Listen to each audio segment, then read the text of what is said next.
Hey, Tim, thanks for joining us. My pleasure, Omar. Thank you for having me. All right, man. I'm super excited to have you on the show. How you feeling? I'm feeling great. It was a really good week. It's Friday. It's been freezing in Nashville, and it rains in Nashville like way more than I expected when I came here. So the sun has actually been out today, and it's funny. I'm in like a really good mood just because the sun is shining. I didn't realize how much I would miss it when I moved away from Florida, but it's a good day, man. Glad to be here. It must be the reason I'm in a pretty good mood most of the time. It's the weather, right? Like I'm I'm looking at telling I'm you. looking at you right now. I can see that there's sunlight coming in. I'm telling you, South Florida doesn't have the most culture. Like I'll admit that as somebody that's born and like in Philadelphia, it's like a town, it's like a culture. And South Florida doesn't have that. But there is something to be said about living like a quarter mile from the beach and just having sunshine like all the time. It really does do something. I don't know what, but I didn't realize how much of an effect it had on me until I moved here and it just rains all day. Oh man, yeah. I would say that, I mean, it's just like anything else, right? Your environment, right, will change your mood. If you're around toxic people, you're going to feel it. You're around positive Yeah. people, you're going to feel it. Yeah. If Yeah. you're around rain all the time, you're going to start feeling a little gloomy, maybe Uh-huh. more like hiding.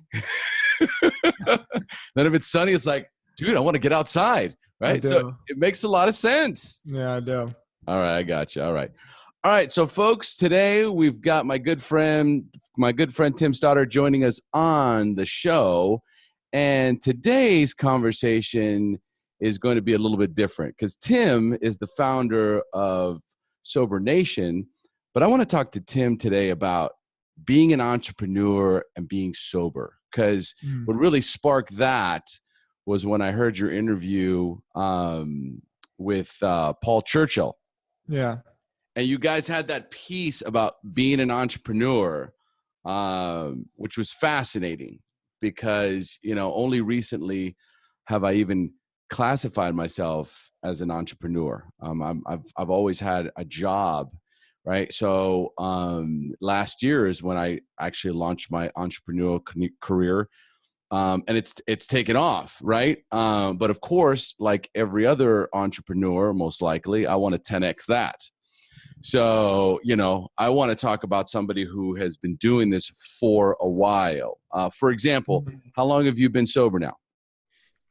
Almost 9 years. It'll be 9 years on March 4th. Okay. And so almost 9 years sober. Hmm. When did you start? When did you launch Sober Nature? And how quickly, how soon after you got sober did you launch Sober Nation? It was probably 7 months. My friend that I started it with came to me with the idea about 7 months in. I had a Okay. company before I got sober too, but I think it's probably safe to say that in terms of like my my online branding Mm-hmm. work that I do, Sober Nation was probably the beginning of it. Okay. And so on top of that, how many other businesses were you running, owning, operating? How many income streams did you have? At that time, just one, because the little secret about running your own business that everybody forgets to mention on like Instagram and inspirational YouTube videos is that you don't really make any money for the first Mm-hmm. couple years, so truth be told, like I've never really talked about the business side of Sober Nation. But out of all the things I've done, it still has been the thing that has never really made real income for me. It's more than anything, it's been kind of like a guinea pig and like a learning Mm-hmm. experience. And I just really, I just learned how to do it on Sober Nation. So I'm saying that by no means to say that like it hasn't provided value for me. It's provided a ton. Mm-hmm. It's just been like such a passion of mine. So, so to start with that, there was just the one, you know, right now, I think there's probably six different profitable sites that I'm Mm-hmm. running. Beautiful, beautiful. And this is what I wanted to get into because there is this idea that, Tim Stas right? And then it's Sober Nation, Mm-hmm. Omar Pinto, the Share podcast. So with the social credibility, the social exposure, the branding that we've done, very successful. We've both Yeah. been very successful in branding our sobriety platforms. Mm-hmm. However, if you throw a dollar amount into that, very small numbers. Yeah. Yeah. So when my shift was the recognition that, okay, what I have is credibility. So what can I do with this credibility, which is when I decided to launch my coaching platform, and then different membership communities. So how far along, you launch Sober Nation, and just like many of us, we get into the recovery space and we want to do recovery stuff.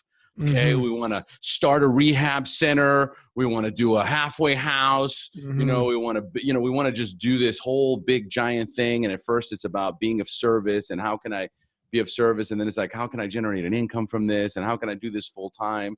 And all of that quickly starts to, like, you start hitting those brick walls, right? Where it's like, wait a minute, this is recovery. And for many, the idea about recovery or behind recovery is that it's free, right? You get into some sort of recovery platform and first you're the one that's getting helped. And then eventually you're helping others. There's no exchange of money. And that's the beauty of it, right? So then you quickly start to realize, hey, this might not be my vehicle. So how soon did you realize, I got to shift? That's a great question, man. So I can tell you exactly when it happened. I had been, like I said, learning a lot of lessons from Sober Nation, especially about my style of kind of online business is through content marketing. Mm-hmm. People say like online marketing. There's actually a whole lot of different like subsets for that. What I have enjoyed the most and the work that I enjoy the most is creating content and then using that content to build like an audience or a brand or even just a flow of organic traffic through Google. And then there's different ways you can monetize on that content. So I give that little lesson almost as like a predicate to say that I was learning how to do all of that stuff through Sober Nation. Mm-hmm. And yes. And I quickly was able to see that it's not necessarily this website that is going to be my avenue to kind of really, really building a business. It's going to be my know-how and my ability to build a team. I'm pretty self-aware at the things that like I'm good at and the things that I'm bad at. I'm good at being able to surround myself and to bring in people that are better at things than I am. Beautiful. And like it sounds, if there's one thing really that I would contribute all my success to, it's that. It's like finding people that are willing to work hard and that are just good at something that I am not good at, and then just giving them the permission to do this one thing as best as they possibly can. So, so if I have like a quote skill that I can really hang my hat on, I'm a good writer. I'm pretty good at podcasts, and like I think that I create some pretty good content. And so I know at the end of the day, if I'm stuck by myself, I'll always be able to build an audience through, I don't know, anything that I'm passionate about at the time, just because I enjoy that. I enjoy the writing. I enjoy creating the content. But in terms of building like a real business, yeah, I'm pretty good at like building teams and being able to assign responsibilities and steering the ship. I think that's probably my biggest skill. And I get that from my dad, really. Like I always admired him. I always admired that about him. Well, really that is what successful people do. They hire people smarter than they are. Okay. Yeah. They're hyper focused on one area and they allow them to do their job. So team building, execution, delegation, That's about, and recognizing what you're good at, recognizing what your gifts and talents are, and not getting caught up in the things that you are not good at. So you spend a lot of time and energy trying to learn something that you have no business doing in the first place, and depleting the energy that you have for doing what comes effortless for you. And usually that's what we do. Totally. We leave that stuff that's effortless to the end because that's effortless. And then our energy's already been sucked out. And then like, you know what? I'll get to it tomorrow. Right. Yeah. I find myself doing that. Yeah. Well, I've done that too, of course. I think another thing there is, there's like a real burden of being the one that has to make the decisions. Mm-hmm. And I think that is something that a lot of people struggle with. And I wasn't that good at it in the beginning. So I feel like I'm kind of hogging this conversation, and I'm sorry. I just get excited about this shit, I'm letting you roll. Yeah. But like sobriety really, really taught me that. So, it's just really funny how the two in my life have kind of intermingled a lot, because so many of the lessons I've learned from just recovery and like just that whole idea of made a decision, you make a decision, it's either going to work or it's not going to work. And if it doesn't work, what's the worst that's going to happen? If you're willing to like put that worst case scenario in your mind, accept it as a possible reality, and then say like, I'll still be fine, then you're good. But the worst thing you can do is not actually make a decision. Like making the wrong decision and then learning from it is way better than making the wrong decision, I think. Or than not making a decision, excuse me. I could not agree more. So I'm super glad that I asked the question, because so many times you get caught up in the story. You get caught up in all these different ideas. So you start thinking, you actually start focusing all your attention on worst case scenarios. You just build this, archive of worst case scenarios. And then you're just like, oh, you know what? It's too much work. I could never do that. It's too late. I'm too old. I don't have enough money. And, speaking of money, because here's the thing, right? I'm good. I'm also good at that too. I mean, that's what I did in my life. And even here, I just got to the point where I would be hired to build teams. So I was good at hiring people. I was good at selecting talent, delegating, execution. But then you move into the entrepreneurial space, and there's one important element that's needed there for hiring a team: money. So, so where did that money come from, Tim? Man, I'm really proud. I'm not to say by any means that borrowing money is a bad thing at all. In fact, one of my latest projects that I'm working on is built off of venture capital, and I'm learning a lot about it. And I'm excited to learn a lot about it. But maybe it's just because I grew up kind of on like the lower demographic end, and like I saw my family struggle so much and like really pinch your pennies. I was terrified of borrowing any money. So, luckily for me, I don't need much.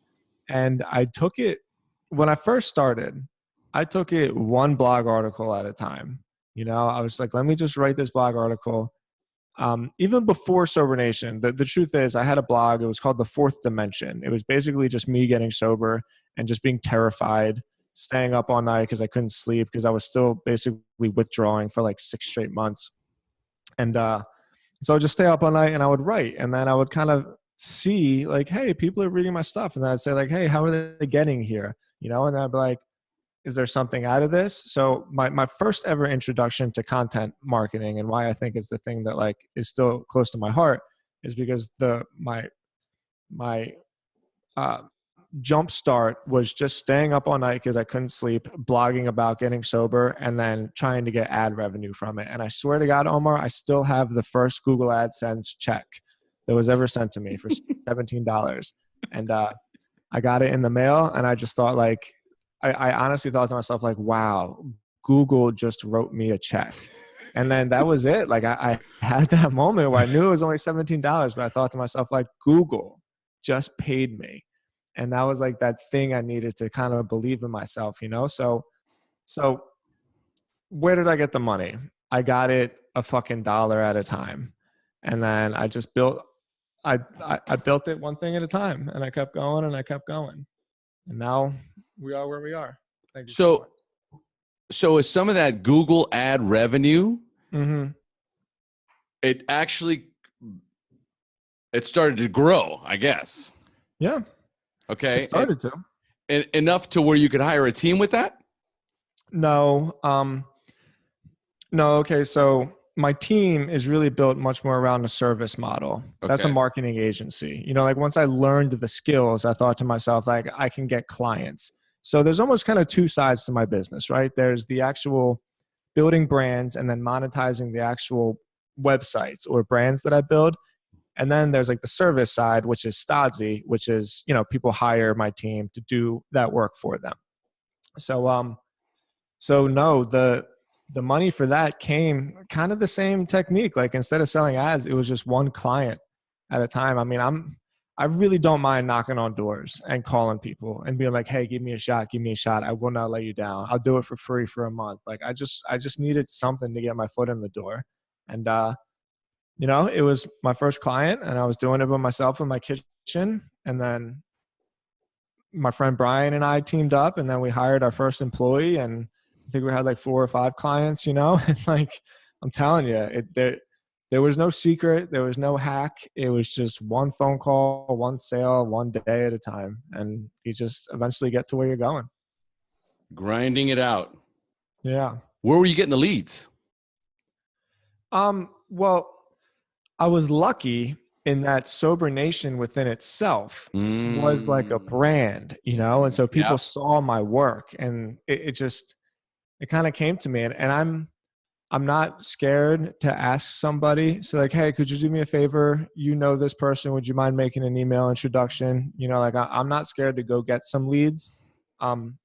Luckily, it's to the point where the websites themselves and like referrals basically generate the leads for us. So I don't have to do so much of that like grind anymore. But yeah, I was after it, man. Like, you gotta understand, I was basically, I mean, I think we talked about this last time. I wouldn't have considered myself like poor growing up by any means. Like we ate every night, and like we were just a hard working family. Yep. And my dad, after 9/11, he spent 20 years throwing suitcases in the planes of the Philly airport. Like the guys that throw the luggage in the planes.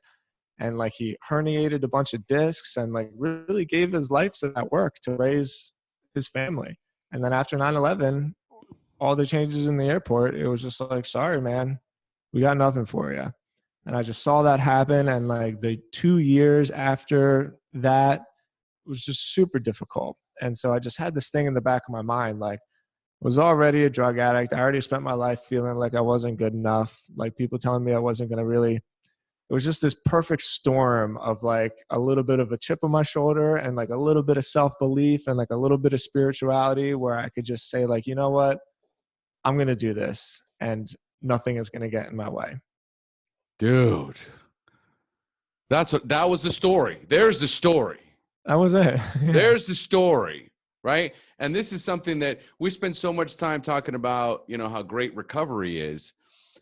And, you know, there's this rock bottom where I end up, you know, shooting, I don't know, fucking paint cleaner into my vein, whatever, you know what I mean?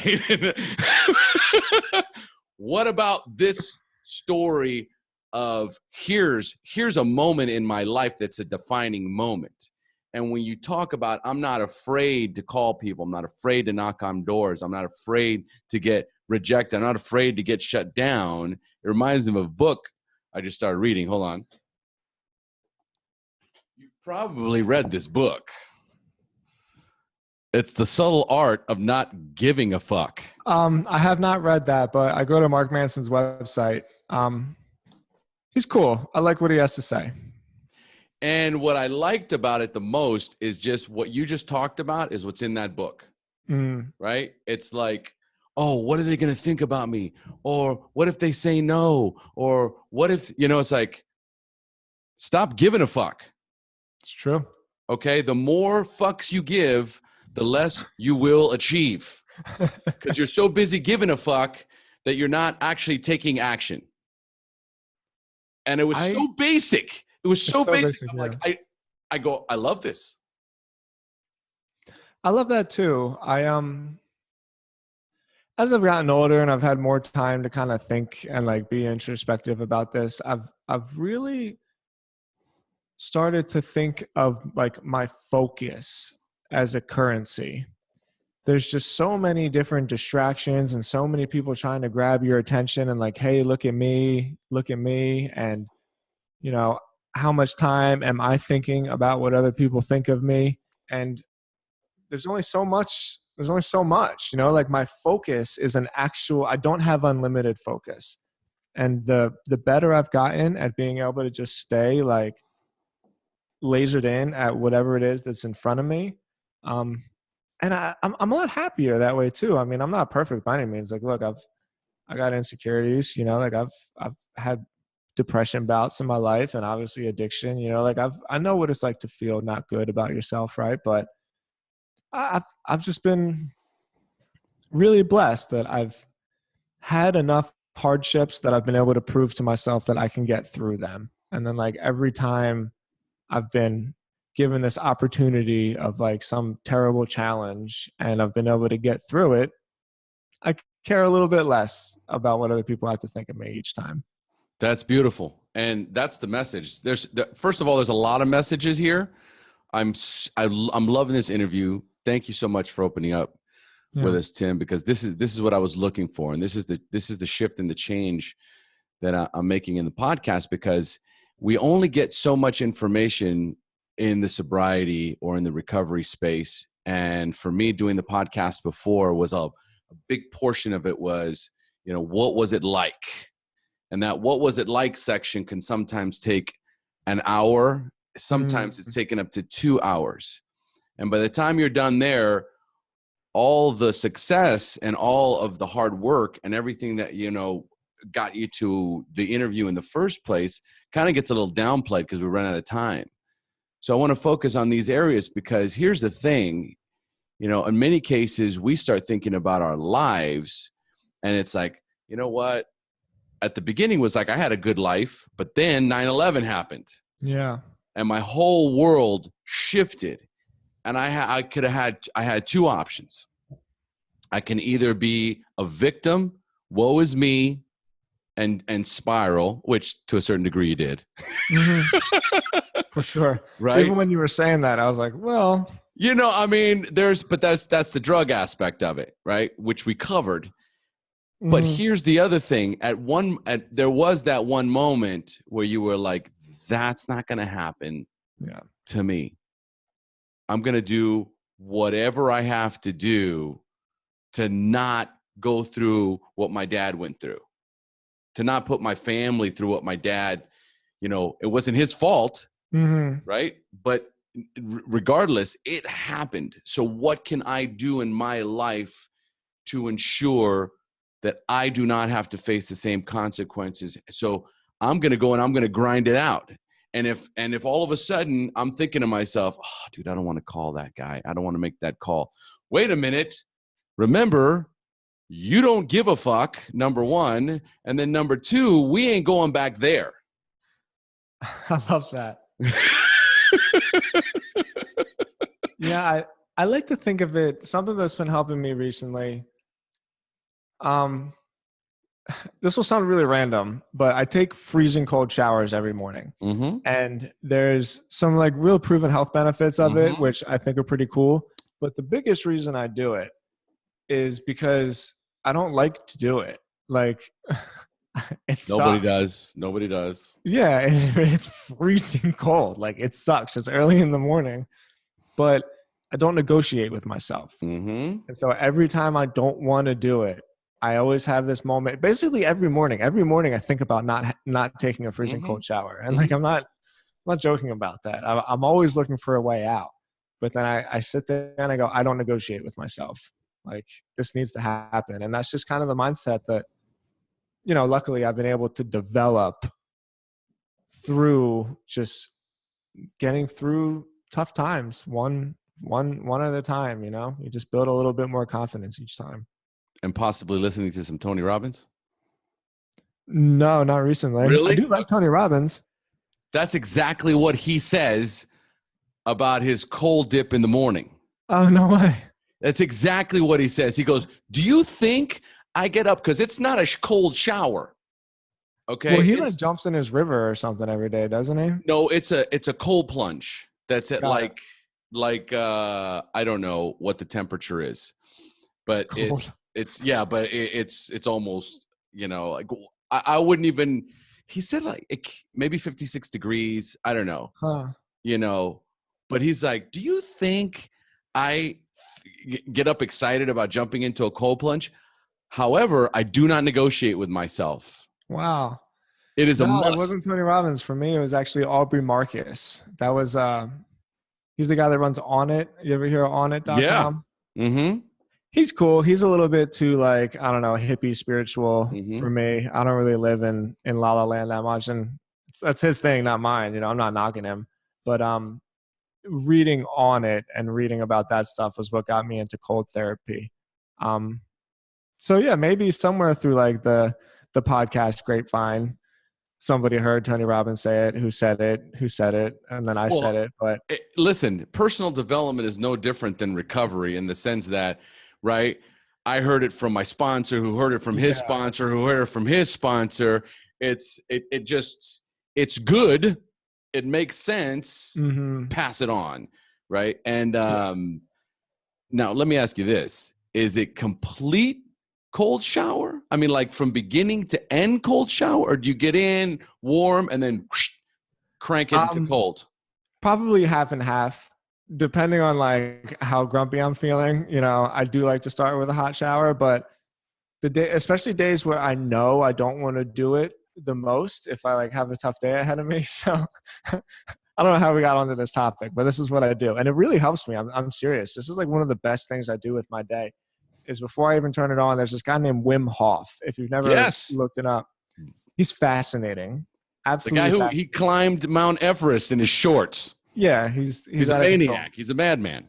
So I'll stand there and I'll just take like 20 super deep breaths, almost to Mm. the point where I'm getting kind of lightheaded, but your body like gets so oxygenated Mm-hmm. that I almost feel warm, and then like if I take a minute and I get my mind right, it takes probably about 45 seconds to a minute to take like real deep inhales, maybe even longer than that. And after doing it for a minute, you pop the freezing cold water on, and I'm telling you, like it's easier to do it that way than it actually is to start with a hot shower and then go cold, because your body is just like really primed. And then after that, when I do that in the morning, I'm like I'm ready. I'm ready to like run through a wall. It does something for me. No, but Really. the whole idea of priming in the mornings Sure. is like the medicinal value of it throughout the day, the energy that you get, right? So there's the mindset. So I get up in the morning, there's the breathing exercises, the deep breathing, and then it's funny, you get that dizzy feeling, Mm-hmm. but it's kind of like if you were taking like a big bong rip without actually Okay. taking a big bong rip. You take the It's big very bong rip, you euphoric. take as much as you can in, and then you hold it as long as you can. Mm-hmm. Then you stop getting high, you quit doing it. But Yeah. the truth is, I would do those. I mean, I remember when I was at UPW, there was a whole section on Wim Hof and how he does his breathing and the medicinal value of it. Like Yeah. he loaded himself up with some sort of like bacteria or virus and got this Yeah. I nasty think he gave cold. himself meningitis or something. Yeah, and he breathed through it. Mm-hmm. He just kept breathing until it was gone. It was like craziness. Yeah, he's And fascinating. he is a fascinating man. Like that's like some superhuman shit. But Mm-hmm. I learned also about the cold shower thing. I I have to, well, I don't have to. I don't have to do shit. I choose to get in, turn on the hot water first, and then at some point it's like, okay, it is cold shower time, and Mm-hmm. it's true. Like every single time I go, maybe not today, like Yeah. maybe not tomorrow. And then at that point, I do like this little Tony Robbins move, right? Where I like pound my chest and I'm like, no, it's on now, click. And I just do it. And Cool. then the water just comes on you. And at first it just feels like like little needles. It sucks. Right. It sucks. But then I start doing what you were talking about there. I start breathing in there. I'll start doing some deep breathing just to, it's like, all right, you are a fucking beast. You are a beast. Beasts take cold showers. Whatever I got to tell myself, right, to get myself through the process. And then I will count to 120. Cool. Okay. And that's how I do it. I do it for 2 minutes, right? I go 120 as slow as I possibly can. Sometimes I'll go over because I'm like, you went too fast. But folks, if you're listening, this is all gold. This is all stuff that if you start to, it's just like the questions I used to ask in the old one, which I'm going to ask Tim also, what's your aha moment? What's your morning routine look like?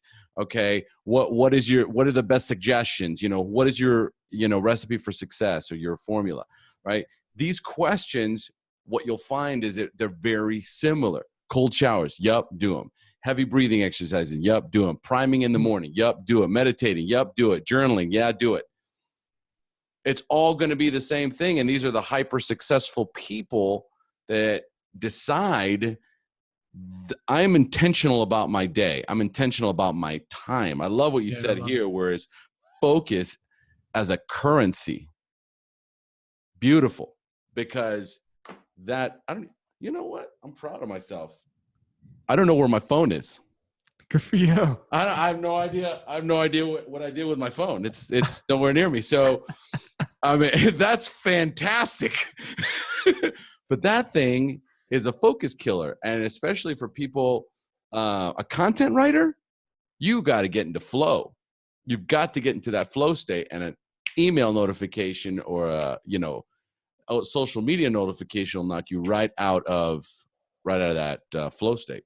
Agreed, man. So let's now half an hour in, I'm gonna finally start asking. Yeah, now we can start, right? Like that's wild, right? Well, it takes what it takes.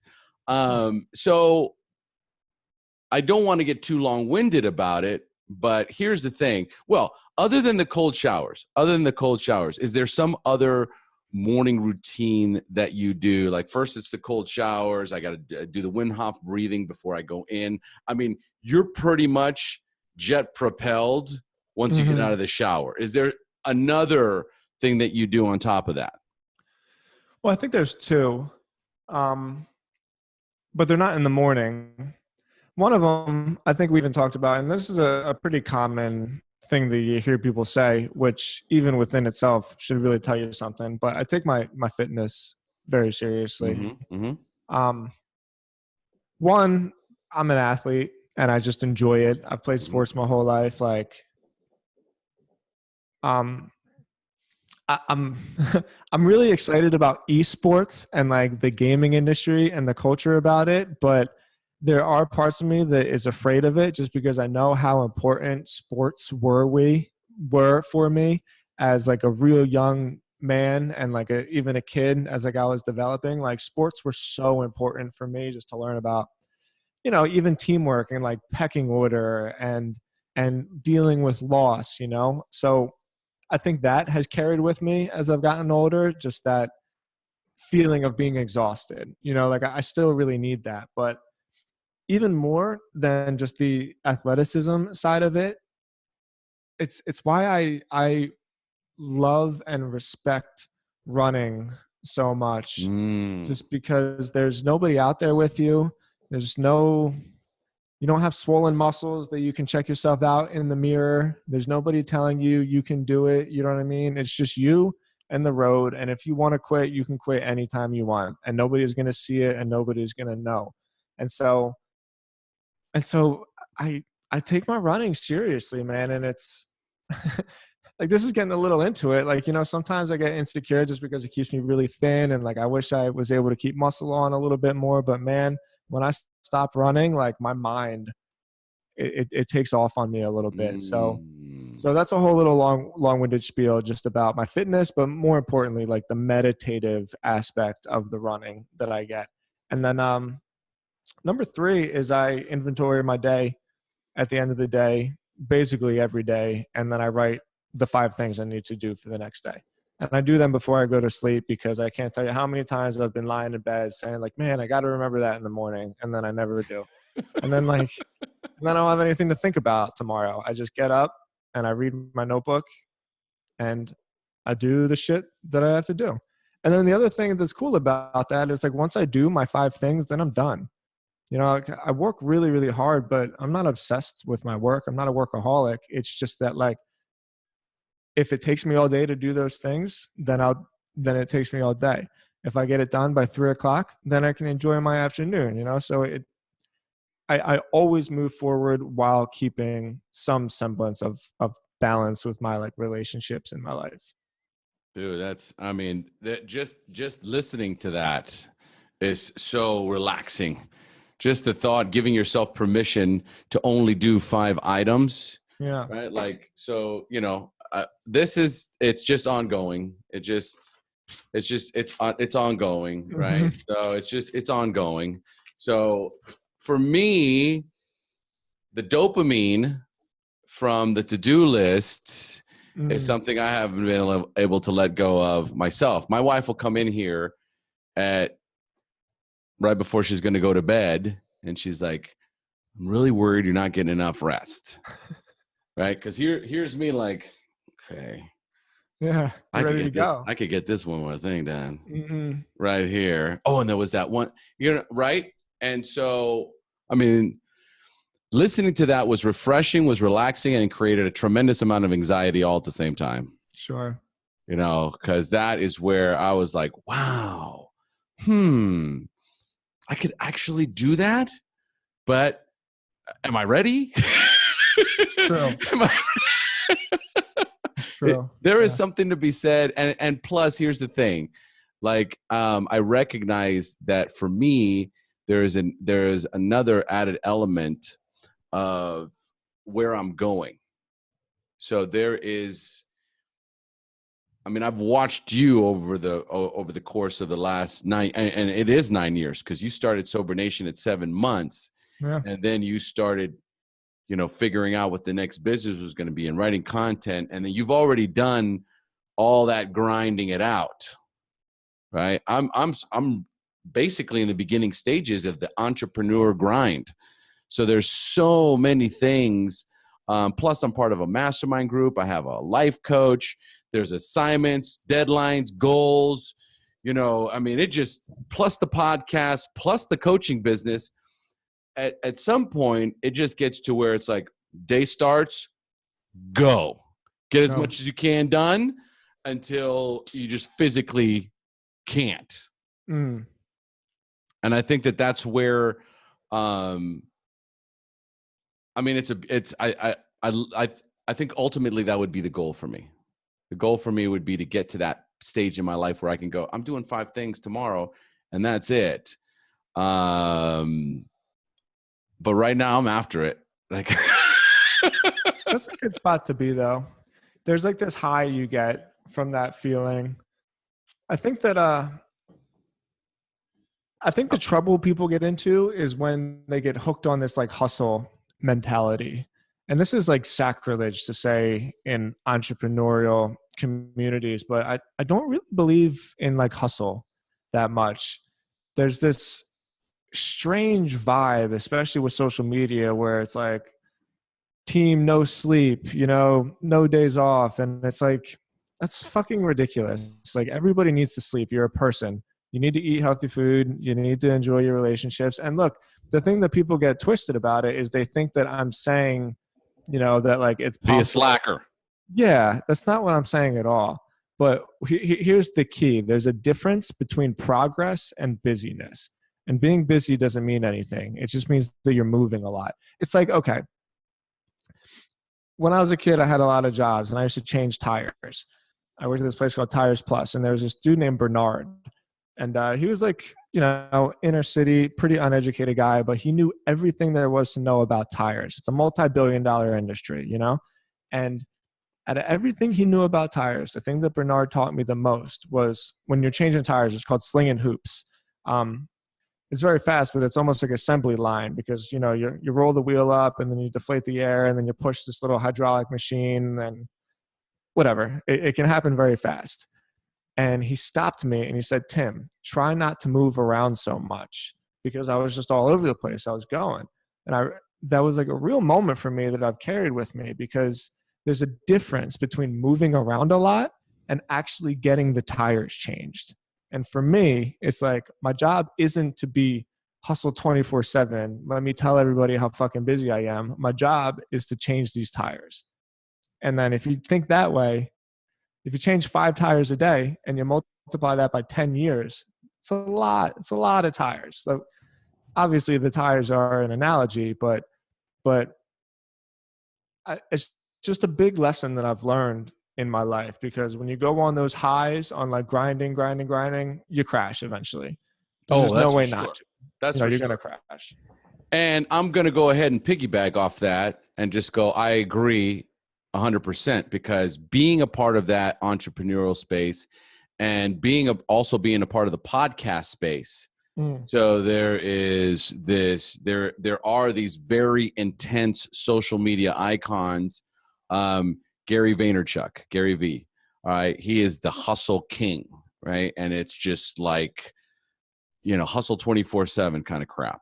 Right. And then there is Eric Thomas, for those of us that, the hip hop preacher, Dr. Eric Thomas now. And it is just this, like, you got to grind it out. You got to work every day, every hard. I'm up at 4:00 in the morning every day. Then I was up at 3:00 in the morning. I'm like, I ain't fucking getting up at 3:00 in the morning. It's just never going to fucking happen. Right. And I will tell you this. My weekends are sacred still. Cool. Weekends are sacred. I have time with my wife, time with my daughter, time with my family. We just took a trip we were in Big Bear for a week. Well, I wasn't in Big Bear for a week, but I was in LA for a week, and we went to Big Bear and went to the Critics' Choice Award, and we went to my niece's bar mitzvah. And I didn't have a cellular chip in my phone. I only had it available and accessible during Wi-Fi times. Cool. And it was not by choice. Usually, my wife and I only have one US chip. We're in Costa Rica, so we only have one US chip. And she's like, do you want it on your phone, or you want to leave it on mine? And I was like, you know what? I want to enjoy this trip. Leave it on your phone, right? Because my wife doesn't nearly check her phone as much as I do. I had a very enjoyable trip, and I recognized that I wasn't jonesing like I thought I was going to be jonesing. Yeah. And I got to this point where I recognized that, you know what? I'm done with the phone controlling me. I'm done with the emails controlling me. I'm done with the social media controlling me. Like, the time that I focus on, and the reason why I have a coach and the reason why I'm part of a mastermind is because I have financial goals I want to hit. That's what I'm after. And so productivity right now equals financial success, right? The podcast is it's on autopilot. It's doing great, right? I've got a large community that follows me. So do you, right? We're doing massive amount of service, right? We've accomplished the things that we want to accomplish in that space. And now I want to accomplish some other things. And it's okay to shift, man. It's okay to go, okay, this is cool. This has served its purpose. What's next? Don't get stuck. It's a relief to know that I'm not totally alone with that, because there'd be, that's why I deleted my social media, because if you chime in with that kind of an opinion, people are like, oh, like, you just must not want it long enough, or you must not want it bad enough. But then I'm like, I don't know, like, my body of work, I'm not after attention, I'm after results. Well, yeah, there you go. Yeah, that's perfect. Stop giving a fuck, right? Yeah. Like, I don't give a fuck what anybody thinks. And here's the thing. There's people out there that want to hear this message. They're so consumed with hearing about how I got to hustle that maybe they don't decide the entrepreneur space isn't for me. As much as I hustle, I don't hustle as much as I don't compromise as much time as you would think. I still have time to work out. I just joined a CrossFit gym. I still have time to spend with my family. You choose how you want to spend that time. But ultimately, there is this whole idea of I have to support myself. The business has to be sustainable. So you do have to put in the work. You have to put in the time. You have to make it happen. Yeah. Because no one's going to make it happen for you. Yeah. And look, it's not like I haven't stayed up all night working before, like I think that's just the biggest, and I don't want to beat a dead horse about it or whatever the expression is, but my point is it's just, I'm not after being busy. I don't like that. I'm not after moving all around and let me text as many people as I can and post as many pictures as I can. It's like, I want to have like real positive impact in the world. And I don't think any amount of busyness is going to get me there. I love it. I love it. So, we've talked about daily routines. How is your spiritual condition? What does that look like? What's your spiritual practice look like? Yeah, I think it's like anything else. It comes in waves. Some days I'm feeling super connected. Some days I'm not feeling as connected. I was again, like I just feel so fortunate in some ways that things clicked for me. And even though, like I said, I go up and down, I've never really had that whole like fight against myself with my beliefs and my spirituality. It came from a book. It always comes from a book for me. But I'm a believer in science, and I can't help it. Like one, I think physics is just the most fascinating thing ever, and like I love it. I love reading about physics. It's great. And when I was getting sober, like, sure, you're searching for that thing. Like you're searching for that little avenue that you can kind of sit in and be like, this makes me feel connected. This makes me feel part of something. And it was A Brief History in Time by Stephen Hawking, which after I read that, it just connected everything just about how there's no more or less energy in the universe than there ever has been. There's always the same amount. Every energy just moves. It just turns into something else, and like once I was able to kind of conceptualize that in my mind, and once I was able to really figure out that like I, as small as I am also like a very significant piece of that, because like I belong to all the energy as everything else.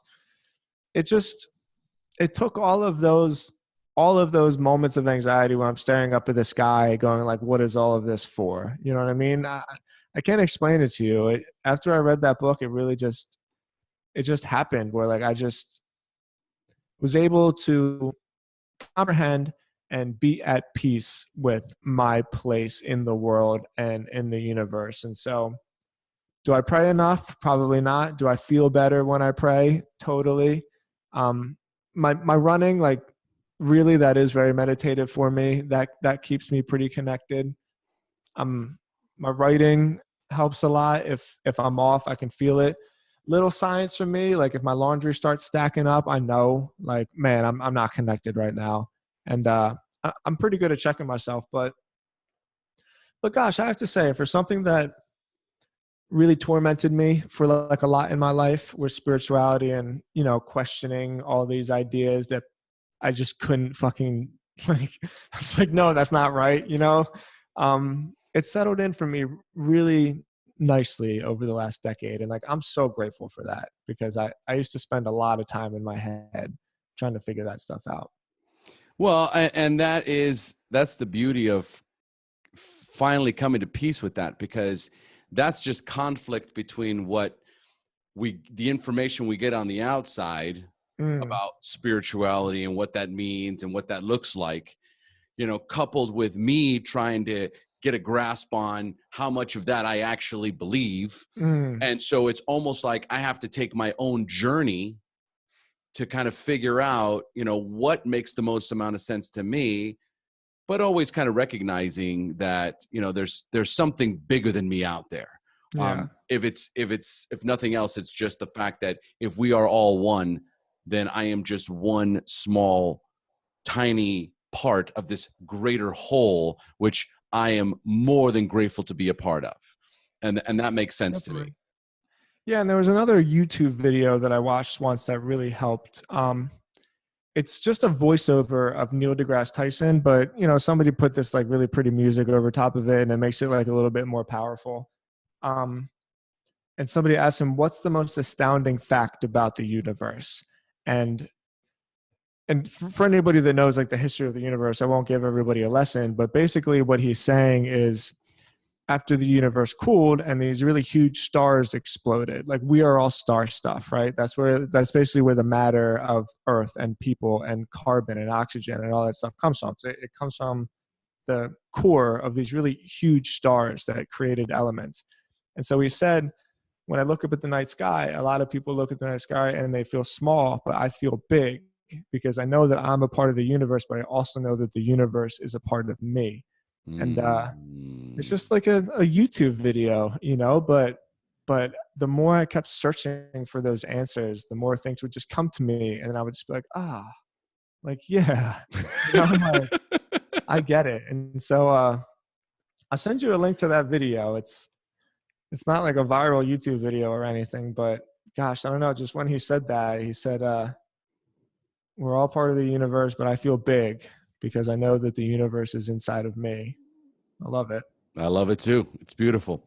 All right. So let's dive into, we're going to make a little bit of a shift here. And we're going to talk a little bit about limiting beliefs. So as a coach, there's day to day, I get people with these stories that they tell themselves, right?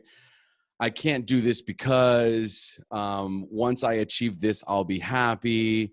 They pick up these patterns of thinking. They develop these stories. So my question to you is, what is a story that you used to tell yourself, your biggest limiting beliefs, and what is it that you believe now? My biggest limiting belief was always that, why would anybody care about what I have to say? Like, that was it. I had no problem sitting in the back of the classroom, keeping my mouth shut, or, any kind of social thing growing up. Like, even when I was talking about sports, like I was never a very vocal leader. Like, I just would try really hard and set a good example. It was like, who am I? Like, why would anybody care about what I have to say? And the story that I guess I've told myself is that I don't need everybody to care. Like, the thing that I'm looking for is to find the people that do. I don't need a lot of them. I think there's this misconception that it's like, oh, I just need everybody to love me. It's like, do I? Do I? Or like, can I just find other people that think the same thing that I do? And then I find my tribe, and then I'm happy, It's so simple. Yeah. It's so simple, but imagine carrying that for years, because that's what we do. We carry that story along with us. Who am I? Nobody cares what I have to say. I just want everyone to like me. And so what happens is, at least for me, I remember, like, I would take for granted the relationships. Sorry. Did I lose you there? No, I'm sorry about that. I just had a notification on Slack pop up. I'm so sorry. No worries. I didn't hear it. It didn't come up. So cool. Anyway, the thing that I used to think to myself, or I used to take for granted the people that cared about me in my life, trying to make the people that didn't like me or I felt have issues with me, constantly focusing on how to make things right with them or how to get them to like me. So my energy was always focused on, well, these people already, and it was subconscious, but these people already love and care about me. These people don't. How do I get these people to like me? And wow, when I realized, why would you care about people that don't care about you? Why would you focus your energy in an area that doesn't serve you? And then the shift just kind of happens like you. It's like, wait a minute. The only focusing my energy, that same energy on the people that do care about me, that's what makes strong, lasting relationships. That's where the focus should be. It's these tiny little shifts. Again, it's tiny little tweaks, but we could be carrying for all our lives for decades. And then we ruin relationships and we find ourselves people pleasing and we find ourselves, hiding or in isolation. Yep. And breaking from that. And so then, what you tell yourself today, or the I guess what you believe now, is that real relationships with people that think and feel the same way you do is what's important. Well, absolutely. I certainly feel that way. But I think even before you get to that point, there was, as you called it, a limiting belief that I needed to get through. And that was that even if you think it sucks, put it out there. Like my mantra is hit publish. Like if there's kind of one thing that I think one day I'd like to write a book about, just as like a content marketer and somebody that like puts my ideas out there, it's just this concept, this phrase that I always tell myself, because I'll spend so much time writing these articles and it's like, oh, but sometimes I see people sign up for my email list, and every now and then there's somebody that's like, I don't know, a little bit high profile, or somebody like I followed for a while, and it's like, oh, but this person's on there, and like, is this really what I want them to read? And then it's just, you just hit publish. Even if you got to close your eyes and like pretend like it never happened, that's fine. You just hit the publish button, whatever it is that you have to say, even if it's bad, you put it out there. The point isn't always to make the most amazing stuff or to say the most amazing stuff. The point is just to actually go like, this is what I have to say. And then when you do that enough times, by default, like you'll just find your way around the people that fit with like you and your vibe and your mold and your ethos or whatever, and so it's that process that has really like helped me get out of my own way. It's just the whole process of like, allow yourself to be bad in public. You're not going to die. Yes. Like, nothing's going to happen. Just, it's okay. It is. And here's the thing. If you're afraid to, oh, this sucks, I can't publish this, nobody's going to read it. Right. And even if it does massively suck. Yeah. Okay. Once you're on number 50, it stops massively sucking. The difference is you'll never get to 50 if you don't publish one. Exactly. That is like you totally get it. Seth Godin has this quote that I think a lot is like, everybody wants to show off their best work. And so I say, okay, then where's your bad work? Because that's just what it takes. Yes. You know what I mean? Like, it's just what it takes. So hit publish. Yeah, hit publish, man. Honestly, like I don't have that many original ideas, and I'm sure somebody has said the words hit publish before, but at the same time, that's one that I always think to myself, like, you know what? I think I'm onto something there. So I can use it. And I will. So, I'll be able to quote Tim Stoddat later on. Cool. All right. So many of us have had a moment in our lives when we drew a line in the sand and said to ourselves, not one more day, not one more hour, not one more minute. I will no longer tolerate this in my life. What was that pivotal moment in your life when you turned it all around? What was it that made the difference for you?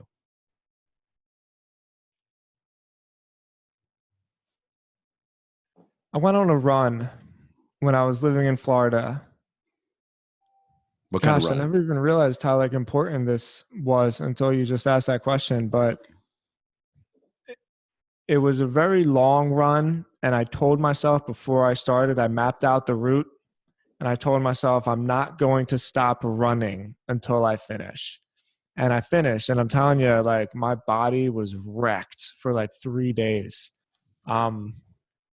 It was real, like, I'm not positive. I have a herniated disc in my back. Like, I think that might have been where it came from that run, because that's when my legs started tingling. And that was like 6 or 7 years ago. And who knows? Maybe I'm just making that all up. But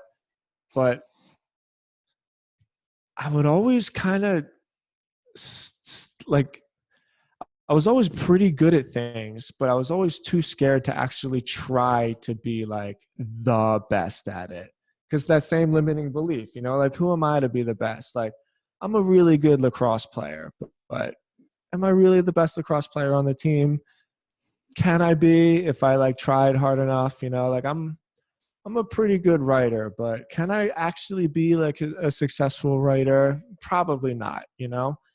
And it was right around that same time, about a year into my sobriety, you know, where like that perfect storm that I talked about earlier, like that little combination of a chip on my shoulder and like some spirituality and just kind of sick of being at the bottom of the fucking puddle. Um, the last mile of that run, you know, I remember every single step and it hurt so bad. Every single step I took and it hurt so bad. And there's even where I was living in South Florida, you know, how everything is like in gated communities, right? So you can get through the gate. And I told myself before I got there, I'm not stopping at the gate. I'm stopping at the stop sign because there's probably another eighth of a mile. Like once you got through the gate and then you turn this corner and there was a stop sign, a little intersection. And then, you know, there's a big white line because it's a stop sign. I told myself I'm stopping at the stop sign.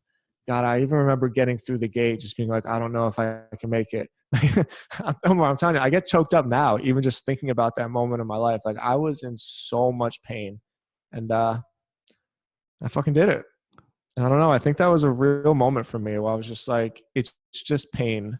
Like it's okay to be uncomfortable. It's okay. You know, like, I don't know, man. That meant a lot to me. So, and that's huge. And when you were talking about the running, I was going to ask you about this, but we're on all kind of tangents. Yeah. But you know, the runners, the ones that are the intense runners, they're after that runner's high, or what happens when you get to that point of exhaustion and you're like, oh, I'm finally reached this point where normally I would stop. Now I'm going to push through a little bit further because I want to get to that moment. And so you had already passed that moment.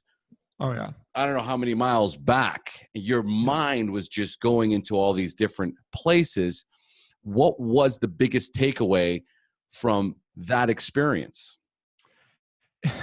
You're asking the perfect questions because I can tell you the exact answer. The takeaway that I got was one more step because it was really late at night. When I lived in Florida, I used to like running at night because I don't know, the clear nights in Florida like were really important to me. And right when I didn't think I could go anymore, there's a song called Strobe by Deadmau5. It's like this 10-minute long, real epic kind of electronic ballad. And it has this like amazing drop in it. And it's great. And while that song was playing, I remember thinking to myself, I can take one more step. And like, I was in so much pain, Omar. I'm telling you, every single stride I took, I was like, just one more. And then I take that one more. I'd be like, okay, just one more. I get to that one more, but like, just one more.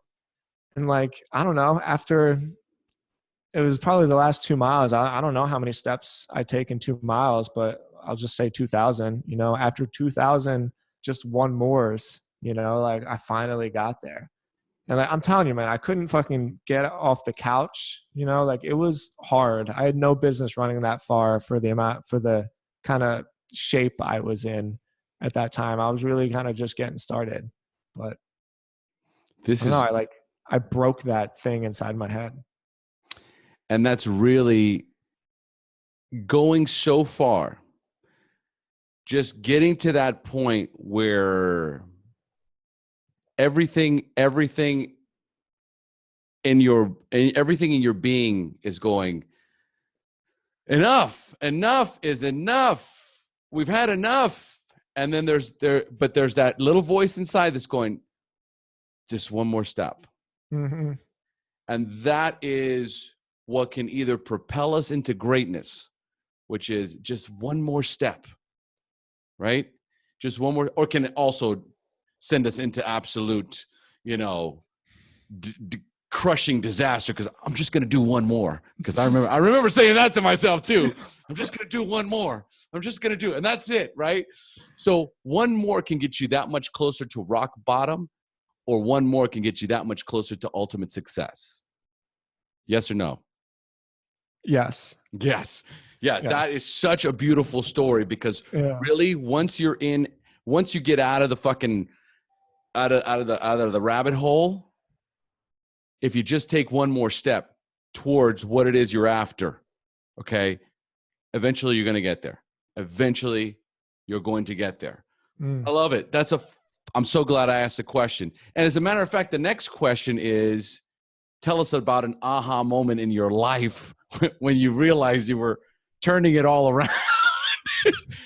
When you realized you were now moving in the right direction. I think that's it. Probably not, honestly. That was like a big breaking moment in like, Okay. I don't know, like imagine that my mind was in like a cast, right? That was like a moment where I was able to kind of actually stretch my arms out and like break out of the cast, where it's like I did it before. I know I can do it again. But I was still very directionless at that time in my Okay. life. I Okay. didn't really know where I was going. When I think of direction, I think that's maybe like a different story. Um, maybe not as like profound an example, but there was a moment I remember when I was at Stodzy, which is still going on, but there was a point where like the entire team at Stodzy worked out of South Florida. Now we're all over the country. But there was just a moment where I remember sitting there and I looked over and Brian was working and I could hear like all the chatter in the other room. And we had 3 different rooms, one for like the content creation, one for design and development. There was another outreach room, which was kind of like when we create content, there's a team that reaches out to people and promotes it, and then there was me. I was basically like in charge of marketing the brand, like building up the website of Stodzy to bring in new business. And then my partner, Brian, was a lot more like managing the clients and also managing the books because like I fucking hate that. But so like I painted the picture and there's posters all on the wall and like we set up all these cool lights and everybody's working together and chatting and laughing and like we're doing great work and we're getting really positive reviews. And I remember just kind of sitting back at the desk and just be like, damn, like I think we're doing it. That was a cool moment for me. It was probably like 3 years ago, I don't know what day it was or anything. It's not as clear as like that running moment, but yeah, well, I remember sitting there really feeling like, you know what, Tim, like you're doing all right, Oh, you know what I love about that story is I was there. I was transported. I could actually, I Cool. mean, I have no idea what your office looks like, but all of a sudden this office just appeared in my mind and people like bustling. And I could just, as you were sitting there in your chair, I could imagine you in that moment just going, I did it. Yeah. Like, we did it. We did it. I did it. Any way you want to look at it, we're here, and this is, and you say it was 3 years ago, which means, wow, that's 6 years of work to get there. It was a lot, man. We worked really, really hard and we still work really, really hard. It's just a little bit different now because like we leverage technology a lot more just to communicate. Like I'm in Nashville. There's still people in Florida. There's people in Columbus, Ohio. David, one of our developers, on like I don't know some spiritual journey right now. I think he's in Japan actually. So it's different. There's things that are really a lot better. There's what I'm saying. There's some benefits to running a business more like remotely from like digital, but you lose some things too. And we lose those moments where we all kind of just sit around and take a second to realize that like this is actually what we get to do every day, like hang out with each other and just do work that we love and make money. And it was really cool. Yeah. I miss it. Yeah, no, it definitely a beautiful story and a wonderful moment. And the thing is, you can recreate it anytime you want. You know how to do it. If you wanted to do it again, you could, right? And that's the beauty of mastering something, right? It doesn't matter how many shifts you take or how far away you get from something. Once you've learned how to do it, you can always go back. And that's also just as reassuring. Yeah, we're working on some things. I'll let you know. Well, I mean, anything you want to share with us about, what you got coming around the corner? No, man, I mean, yeah, sure. I can share some things. There really is no like master plan right now. Like a lot of my attention is with Journey Pure. It's it's a really big treatment provider that is changing the way we treat patients, because I'm sure like it's not a secret, the whole treatment industry went through some pretty dark times in the last 3 years, and a Yes. lot of it is due to like poaching out of network benefits. And the reality is that it's really difficult to run like a financially stable treatment center with working on in-network benefits. And this company that I'm a part of now, we're like the first ones to do it right. And I'm really honored to be a part of it. Like I don't talk about that as much, just because it's just not as exciting to say like, I'm building a marketing team around like a really dry corporate kind of healthcare type industry, but for somebody that, say what you want about treatment in the industry, like I couldn't have gotten sober if I didn't go to treatment. Basically everybody I know that's sober went to treatment. So people can say whatever they want. Like it's a life-saving service, and it's shit that like we really need. We just need to figure out how to make it sustainable within our country, so that like the 98% of people that don't have these Rockstar, Aetna, and Cigna policies can actually get help, because like there is such thing as heroin addiction outside of the suburbs of New Jersey. You know what I mean? It's just like, oh, I'm sorry, I have Blue Cross. Like, does that mean that you can't help me? Like, yeah, sorry, we can't help you. And you know what? Like, we're capitalized. We have an infrastructure. We're building this really like this strong outpatient model. It's like I said, it's not as like sexy as like some really cool, amazing blog and website with like all of this traffic, but in terms of like the importance of the work, I'm like really I'm honored to be a part of it. So that's where my focus is on right now. My blog, timstodds.com, I'm really going through like the transformation process, because I'm finally getting to the point where I'm like, you know what, people do care what I have to say, and I'm putting it out there, and I'm just giving it my all. And if it works, it works. And if it doesn't, at least I won't die knowing that like, man, I wish I didn't sissy out of that one. No regrets. Yeah, right. And then Sober Nation is still doing its thing. Like, luckily that website is mature enough where like the team can basically handle it, and I don't need to be doing the same thing that I used to have to do. But man, I just that website, it just sticks with me everywhere I go. You know what I mean? I'm not ready to. I just really, really love working on it. And then I guess the last thing, there's like I was telling you before about esports. I'm not like a huge gamer by any means. And I do think that there are like dark sides of video game addiction that people need to take seriously. But I'm really, really fascinated by like the community of online gaming and streaming in particular. So yeah, I'm getting involved with that a tiny bit. I'm just kind of dipping around in there because I can't get too far away from the work I'm doing at Journey Pure. That shit's really important to me. How fun is your life?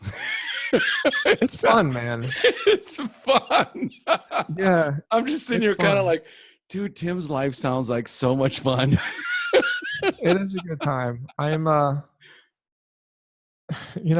anytime I'm having a bad day, which believe it or not does happen, like I really, really need to go like, like, what is your problem? Like what is your problem right now, Tim? Like you need to get over it. Yeah. Seriously.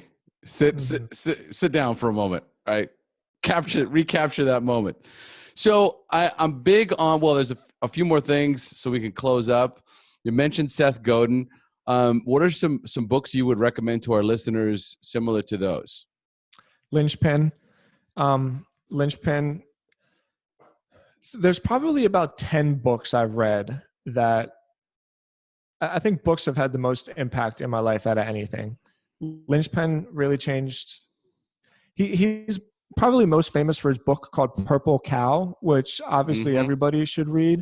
But for me personally, I think Linchpin was probably his most important work because it really dove into like the dynamics of our economy. You know, like we don't need factory workers anymore. Like the industrial revolution is kind of over. Mm-hmm. And if you're trying to just provide another widget, another service, another thing that like anybody else can do, then the only thing you can really do to differentiate yourself is just have the lowest price. Right. And then that's just a race to the bottom, you know? So linchpin Mm-hmm. is all about like finding a way, finding a thing that you can do that nobody else can do. Yes. Um, linchpin was amazing.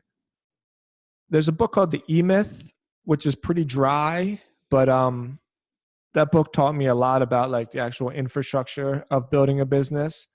There's a book, I didn't grow up with really any financial skills at all. In fact, I'm really passionate about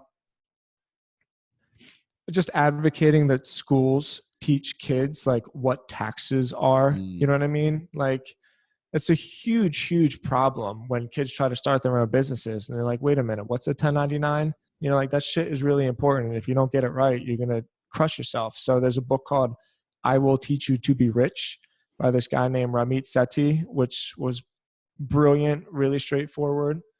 Um, you know, I've had the same conversation with you a million times. Think and Grow Rich Yep. was hugely impactful on me. And yeah,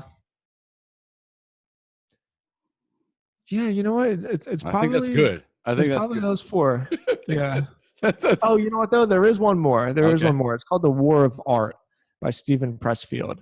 Um, God, that was a brilliant book. It was basically kind of about what we just said about hitting publish, where it's not about being recognized. It's about owning yourself for the day and having enough control over yourself and your emotions to do your work, not because you're inspired or because like you had this grandiose idea, because like that is your work.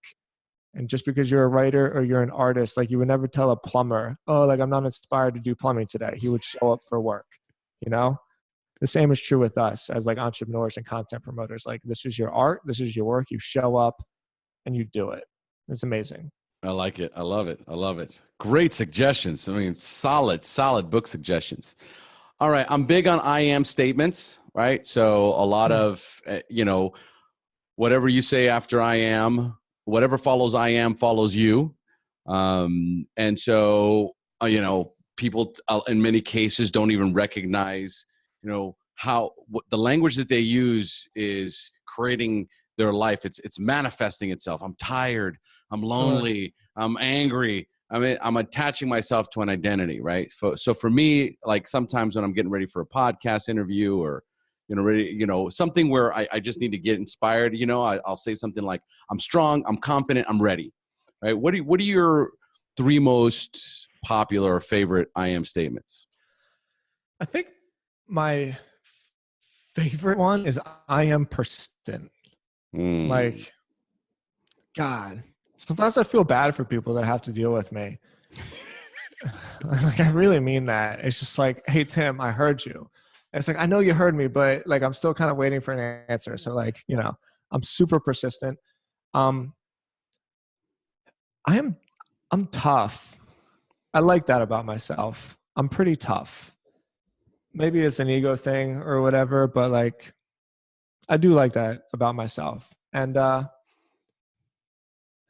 you know what else I am though? Like, I am, what's exactly the word? I'm empathetic. Like I don't have a hard time trying to see the world from somebody else's point of view. Because it's really easy for me to always think that I'm right because like the only way that I can ever see things is from my own perspective. You know what I mean? But I think that's probably a good leadership quality of mine. Like I'm aware that like not anybody else sees the world the same way that I do. So I'm persistent, I'm tough, I'm empathetic. It's a nice balance too between, being persistent and being empathetic, right? Because at some point you got to get to the point where you understand that not everybody, oscillates at the same revolutions that I do. So maybe, coupled with that, it creates that balance that I need. Yes. All very strong and all positive. Love it. Love it. What is your personal success formula or blueprint for success? My blueprint for success really isn't that exciting. Like, it's been said a million times, especially recently, since like habits are like a buzzword, you know what I mean? But success isn't, I can't go deadlift 300 pounds and then be strong. You know, it's the same with everything in life. It's just, you can't not eat for a week and lose 50 pounds. Like, no matter how hard you try, it's just not going to happen. So my blueprint for success really is about doing like basically a few select things every single day. Like, I always start my day off the same way. I make my bed as soon as I wake up in the morning. It's probably the most important thing I do with my life is I make my bed every morning. Um, I write my list every night, no matter what, no matter how bad my girl is like, Tim, come on, come to bed and come sit on the couch with me. And like, I really, really love hanging out and watching Shark Tank with my fiance, like I fucking love it. But if I didn't write my list, I got to get my list done. Um, and then it's just knocking out those 5 things, man. Like, I don't know. It's not that difficult. Maybe it is. It's simple. It's hard, but it's not that complicated. Love it. Love it. Simple, but not complicated. But really, it's about being consistent. It's just that consistency. These are the things that are non-negotiable in my life. Yeah. And you know what, though?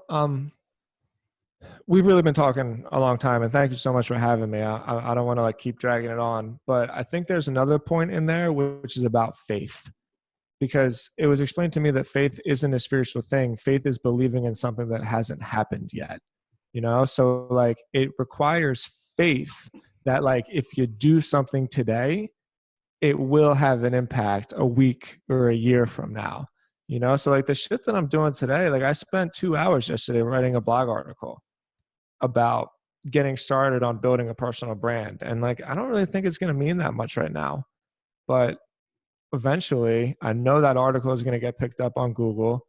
I know somebody will find it and share it on social media. Like, I have faith that those things will happen because of what I did now. So like, yeah, there's the persistence in my daily habits, but like, there's like an overarching thing through the whole thing where it's like, you got to have faith that like, in doing that stuff, it's going to mean something. And just because you can't see it doesn't mean that it's not there. Dude, I redid this whole model, the introduction, or oh my God, I can't even think about the name. Let me scroll to the top here. I don't even have it right here. This new format. Thank you, Omar. My God, hello. I wrote this new interview format because I wanted to keep the interviews under an hour. Right? Oh, yeah. And it's just, once you get into it, especially now, I want more, right? Before, it was really starting to drain me, in the sense where there was so much of the past that we were talking about, and that's not the case anymore. So each one of my interviews now, it's like I'm watching the clock going, dude, way over an hour. You're right. There's still more questions I could have asked you. There's probably 5 questions that didn't even get answered. But the point of the matter is that we've got so much in this interview in and of itself that we're just going to end. As I was listening to you say that last part, I said, we're going to close with that. Done. that faith. Faith is believing in something that hasn't happened yet. Faith is believing in something that hasn't happened yet. And that is what we all are missing, is the idea that the hard work that I put in right now is going to have delayed gratification in the future. And for those of us that are struggling with recovery, it's because we're still stuck in the addiction mindset, which is, how do I get it now? That's not what happens in the real world. The real world is, you work now, benefit later. Yeah. Beautiful. Tim, you rocked it, bro. Thank you so much for joining us, man. Sure. I'm really not that cool, though. I swear to God, I'm really not that cool. I'm kind of boring. That's the thing about that humility factor. But yeah, there it is. But just remember that I'm way more humble than you are, Omar. Because I'm a fucking rock star, and I don't apologize for being awesome. I just won't. I just don't. All right.